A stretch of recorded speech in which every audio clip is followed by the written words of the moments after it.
Découvrir sans E. Sans E. Découvrir. Ça ne prend pas un E. Alors, où est-ce que je vais me positionner pour te prendre, Serhani, sans trop te déranger? Ça peut aller comme ça, peut-être. Alors, tu peux commencer.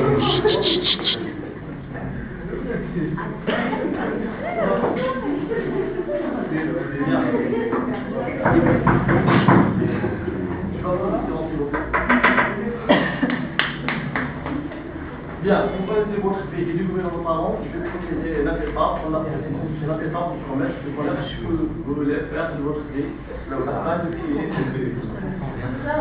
afin de créer un crédit pour entre votre vie privée et votre vie professionnelle.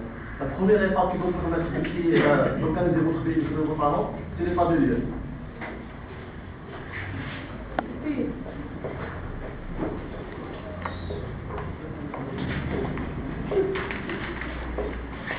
Qu'est-ce que vous dites à l'état de lieu? L'état de lieu, c'est tout simplement que vous avez besoin de créer Prenez des notes. Qu'est-ce que vous dites à l'état de lieu? L'état de lieu, vous dites tout simplement que vous avez besoin de commencer le travail sur connaissance de soi. Est-ce que vous connaissez assez? Est-ce que vous connaissez votre personnalité? Et même si vous connaissez votre personnalité, c'est pas suffisant parce qu'on ne vit pas dans un vie. On ne vit pas seul dans le monde. On vit certainement dans l'environnement. Et l'environnement, ça veut dire tout simplement votre entourage et votre entourage et votre état actuel envers vos projets.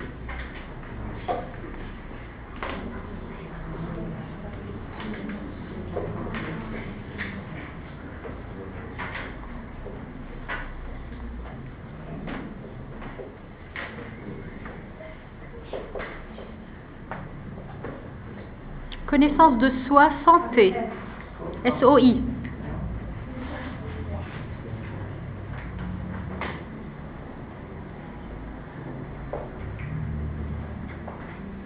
Une fois je finis l'état du lien, j'ai besoin de passer à la deuxième étape, qui est votre état, c'est le fait de découvrir vos talents. En fait, le fait de découvrir vos talents, c'est de découvrir vos plans. Et l'objectif ici, de connaître vos talents, c'est bien évidemment de l'épanouir. Ensuite, je passe à la troisième étape qui est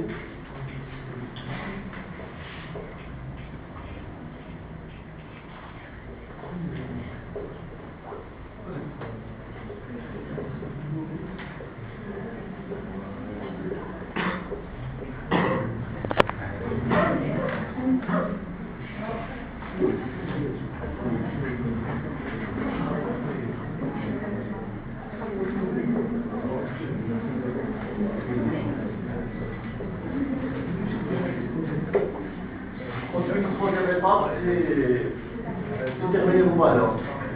Déterminer vos valeurs veut dire tout simplement que vous avez besoin de savoir les choses qui vous dirigent dans la vie.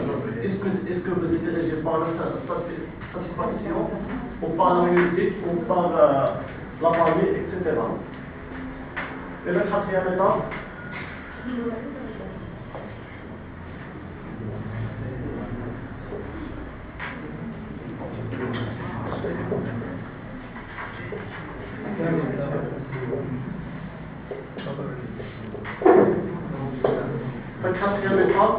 c'est découvrir votre mission. Parce qu'une fois je connais soi-même et je connais mes talents et je connais mes valeurs, je dis tiens maintenant j'ai besoin de savoir quelle est votre mission. La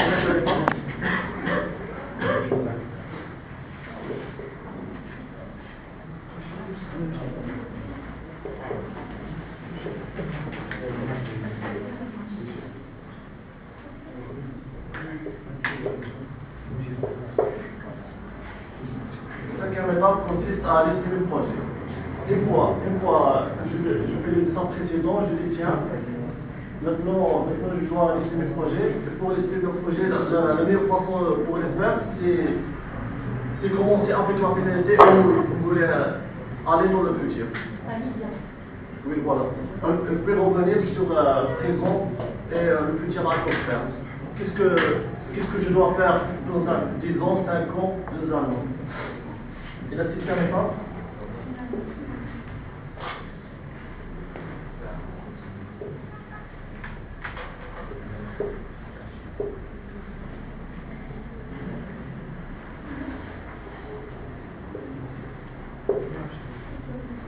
La sixième étape, c'est découvrir vos rôles.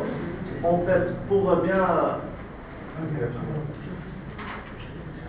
réussir de la vie, il ne faut pas éliminer notre vie aujourd'hui. Il faut certainement, la plupart des gens, certainement, ils ont un rôle. Par exemple, un rôle d'étudiant si vous avez en train de suivre une formation, un rôle physique, un rôle spirituel, certainement. Et puis, tu passes à la septième étape.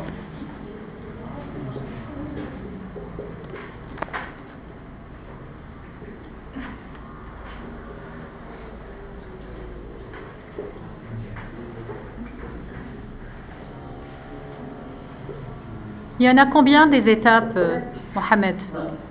9.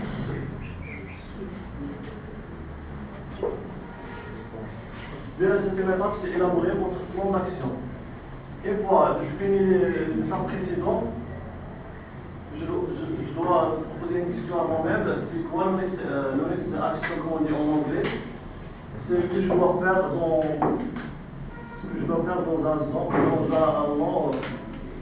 un mois à 6 semaines.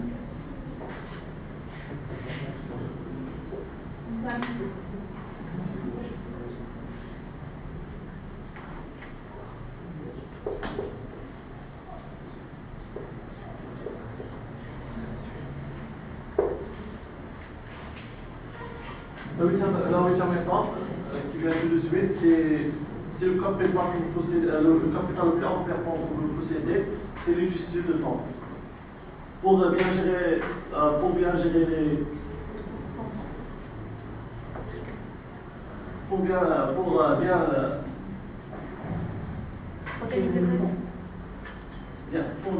temps, il faut que d'une manière plus performante, pour bien vivre une vie familiale épanouie, il faut bien gérer le temps soit avec des outils comme agenda, etc. ou d'autres outils. La neuvième étape et la dernière, c'est le coaching. J'aime bien ce terme. C'est-à-dire être le coach de soi-même. L'auto-coaching, ça veut dire tout simplement que vous avez besoin de poursuivre et maintenir votre travail. Parce que tout ce travail est magnifique et extraordinaire, on peut tous le faire. Mais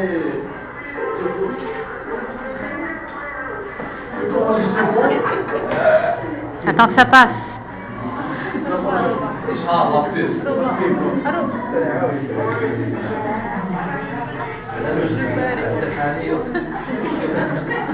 Allez.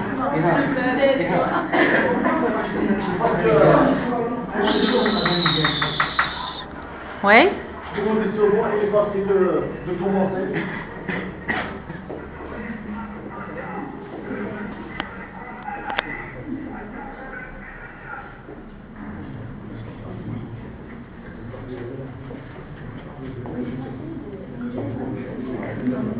Il facile.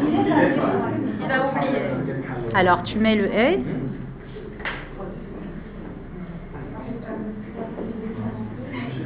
Il est facile de commencer, facile avec eux,